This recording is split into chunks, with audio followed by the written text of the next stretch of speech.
ভারত থেকে চিকিৎসা শেষে দেশে ফিরে চকরিয়া উপজেলা বিএনপির সদস্য সচিব এম মোবারক আলী মরহুম পিতামাতা ও সাবেক মন্ত্রী সালাউদ্দিন আহমদের পিতামাতার কবর জিয়ারতের মাধ্যমে শহীদ প্রেসিডেন্ট জিয়াউর রহমান, সাবেক প্রধানমন্ত্রী বেগম খালেদা জিয়া, সাবেক মন্ত্রী সালাউদ্দিন আহমদ দীর্ঘায়ু কামনা করে দোয়া ও মোনাজাত করা হয়।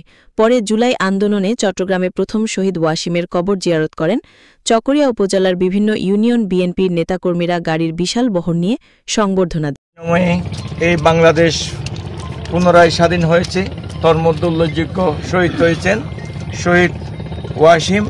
আমাদের এই ছাত্রদলের সন্তান, আমাদের এই গৌরব, আমাদের এই কৃতি সন্তান। এই বাংলাদেশ যতদিন থাকবে শহীদ ওয়াসিম আকরাম যুগে যুগে আমাদের কাছে স্মরণীয় হয়ে থাকবে। এই দেশ এবং জাতি তাদেরকে স্মরণ করবে।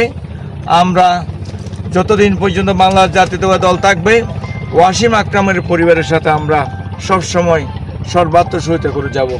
ধন্যবাদ।